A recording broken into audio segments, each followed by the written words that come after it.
And it has been a fantastic success so far because of how it has been organized, because of what it represents, and because of the time at which it is occurring.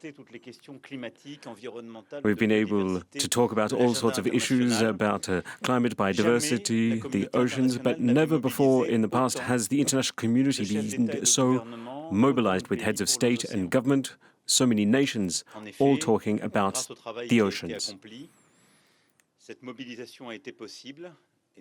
A lot of work has been done in the lead up to today, and we had the One Ocean Summit in Brest, then UNOC 2 in Lisbon.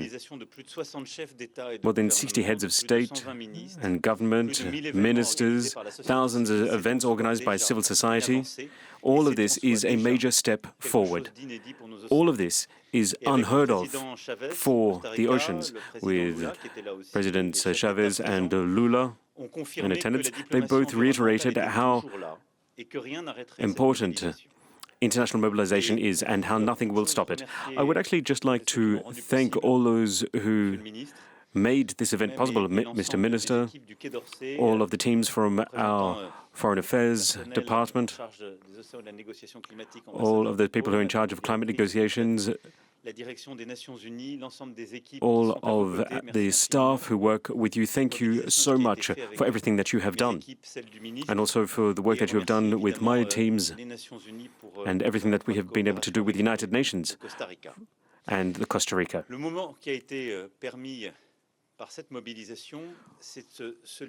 This mobilization, international mobilization, has given us a step forward, an irreversible step forward. And this summit has already brought about some tangible achievements. First, the Treaty on Protection in the High Seas. High seas, that is to say everything beyond the economic exclusive zones, the areas which are administered and overseen by individual states. So in the high seas, that is 2/3 of the global oceans.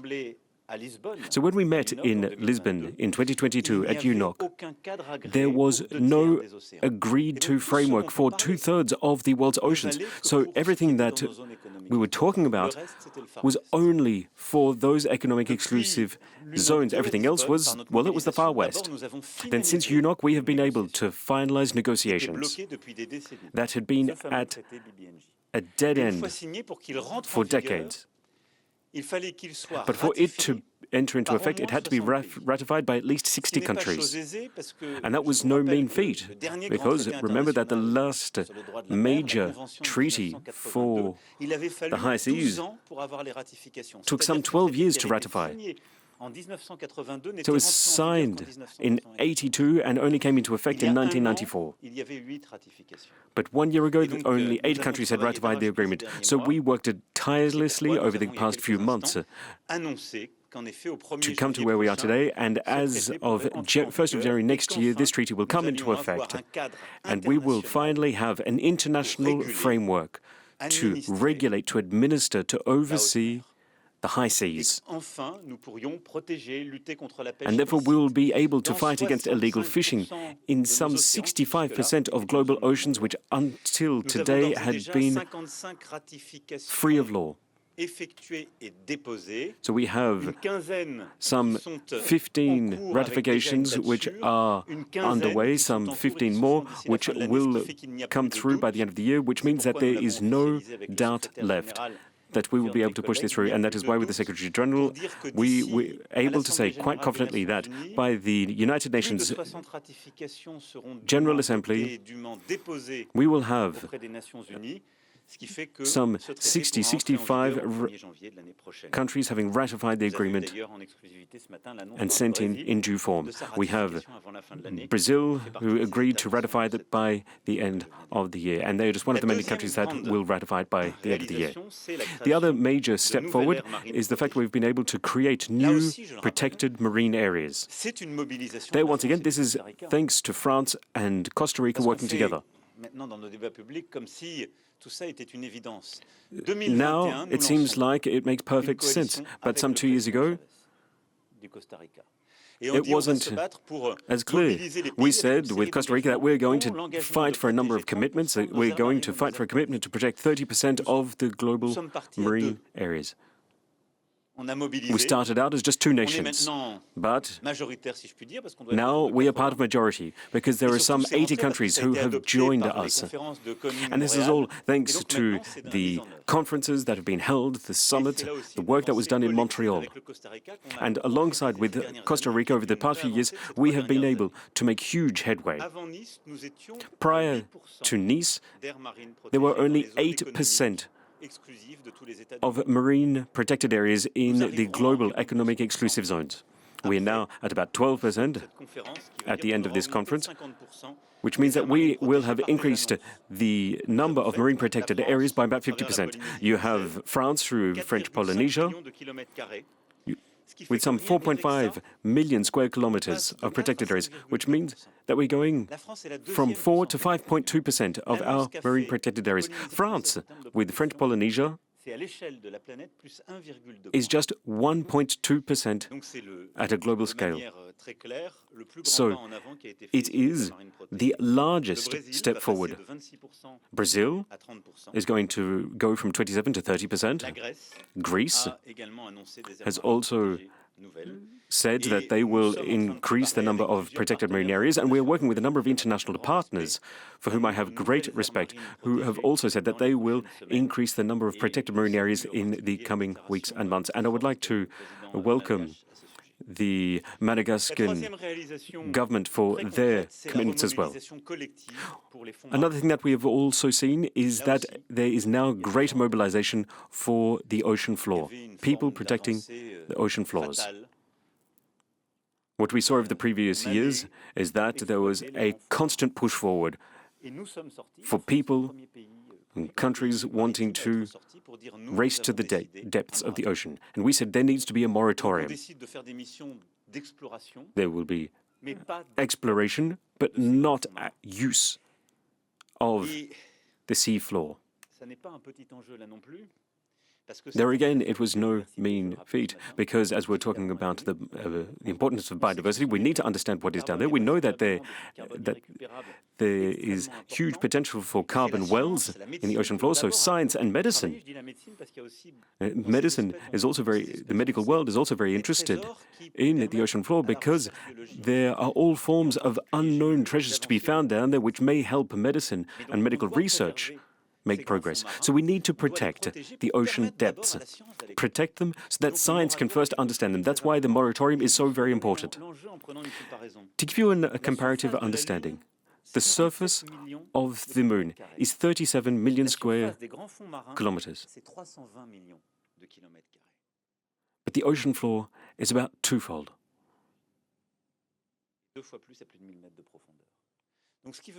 So what that means is that we are talking about something of planetary scale. So therefore we need to protect the depths of our oceans, and the moratorium was decided upon by a number of nations. We're able to rally support for it as part of this conference. We now have 36 states who have joined our cause. And it is thanks to this that we have been able to put a hold on certain projects being pushed forward by some of the other nations in the world. The other main topic that we're able to speak about was science, and our deep belief in science as a basis for decisions. So we have the Neptune project. As you are aware of, there are only 6 or 7 countries in the world who can send vehicles down to some of the greatest depths that we have ever seen. And with Neptune, we're going to be able to consolidate all of this knowledge, synergizing even more work from various nations to further oceanographic research. We have worked with a number of French universities and INSEM on this. Neptune will be the starting point for a great exploration project for the oceanic depths, which ties into the previous point I was just making, and will also help rally funding for research of the flora and fauna. But not just the seafloor, but also the column of water above the seafloor. So in terms of research, we will continue our work. So we have 3 scientists working in the United States, currently working on the ocean floors, and we've decided to return home to France. And we see American researchers who used to work for NOAA, who were in Colombia and working for the American government, and they were working with us on Thalassa, talking about their research, and they're going to work in France and in Europe from now on. In terms of tangible change, we have new funding to get more researchers. We have been able to protect databases, open source databases, and instigate exploration projects. To protect our oceans, we need to also protect the space. We have Corsair, which is going to be a research base for insight resources, and Corsair is a program that we're going to bolster.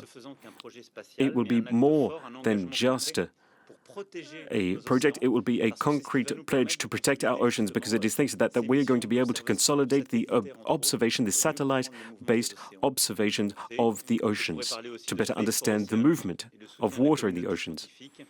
And it is thanks to all of the work from scientists working as part of Corsair and international mobilization that we are going to be able to further fund that research.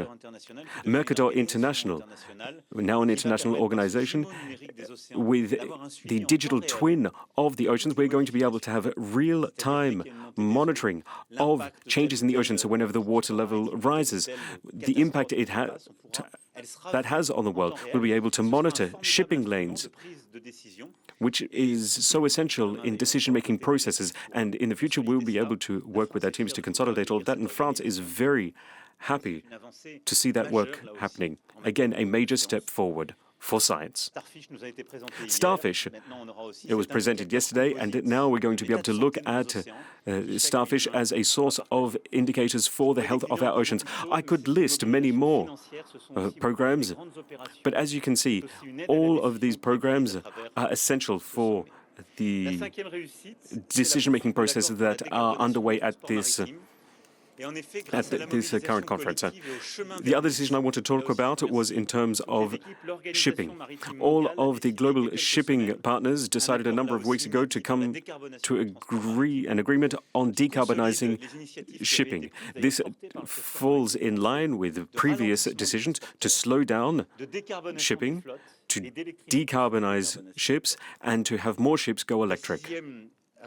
The 6th major step forward is the creation of a coalition of cities on coastlines, because the coastline populations must not be the ones left to the wayside. They must not be put up as sacrifices. So in terms of water, food, health, and biodiversity, we are going to mobilize all of the coastal communities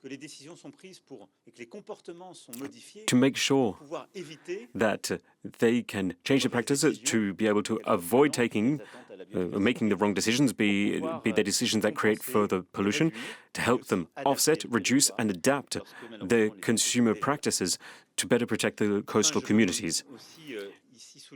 Finally, I would like to highlight the importance of the FAO and World Trade Organization in their efforts to fight against undocumented and illegal fishing. The 1 out of 5 fish that we've been talking about throughout this summit, to take action against state-backed programs. And France has been doing work. France is going to further mobilize the international community to underpin what the FAO and the WTO are doing. The summit has also... Sorry, these were the 7 key topics I wanted to talk about. But in addition to that, we have been able to make headway on other topics, for example, plastics. The Minister for Ecological Transition in France met with their counterparts, because again, it needs to be a global effort. And a few months ago in South Korea, work was started, and we need to continue working over the coming months, because France has made a number of key decisions to fight against plastics. We're working both within French borders, but also with our European partners, and it is up to us to try and convince a few of those states digging their heels in to take action, looking at all of the alternative solutions out there, looking into science-backed solutions, into the circular economy. This summit has also been an opportunity for more regional mobilization. There was an ad hoc conference on the Mediterranean region with a number of our colleagues and those people building the major projects in the Mediterranean area. And with that, we were able to co-chair a meeting with Morocco, a very important conference on Africa and the Mediterranean. And we will also have an opportunity to meet with the Pacific Islands during a summit tomorrow morning. Because this is a conference bringing together some 92% of the global oceans. And that is why I have great respect for colleagues from Africa, from the Americas, from the Pacific region, who, in some cases, spent days traveling by plane or boat to be here. Some of these nations are going to be directly affected by decisions being made either today or decisions that have been made in the past. Some of them will unfortunately be victims. I would also like to make a quick comment about the number of commitments made for our own protected areas, because we were well already above the 30% target with the French Polynesia. That pushes us well above the threshold of 30%, which makes us one of the countries in the world with the largest area of protected marine environments. So we, prior to this summit, we had 4% of our areas under strong level protection. We are now at 14%. This is thanks to all of our overseas territories, and it must be said, they make up the largest portion of our economic exclusive zones. When we say that France is the second largest maritime power in the world, it is simply because France has the great chance, the great benefit of having many of its overseas territories in the Pacific region. But when looking at just mainland France and the French coastline, we went from 0.1% under strong level protection, and we're now going to push that up to 4%, with some 500 protected areas being created in the coming years. And this is going to be built upon consultation between the minister, local communities, the scientific world. So France, for its economic exclusive zones, we are well above the 30% protection, well above the 10% of strong level protection. We have the DITAGEC law coming through as well, with additional measures that are going to be brought in. And we have the perfect example here of Nice, a zero-plastic city. And the numerous projects are a perfect example of what can be done. Also, a lot of discussion has been. Emmanuel Macron at the Special Oceans Conference, which is taking place in Nice, and the message very clear: there is much work to be done. President Macron stressing that France, in many ways, is leading the way. He points to the work being done in French Polynesia to protect more of the sea around there, but also acknowledge the fact that Brazil, Greece, and Madagascar are on board as well to increase the areas protected of their ocean space. He points to the fact that shipping needs to be slowed down, illegal fishing needs to be acted upon, but also the issue of plastics in the sea. Of course, plastics that are originated from factories and from homes all across the world. He says that France is working within its own borders to reduce that kind of production and trying to work with its neighbours across Europe to reduce plastic waste and, of course, be more careful about how it is disposed with. One only has to look around the sea whenever you go to the seaside to see evidence of that kind of plastic waste washing up on all our shorelines.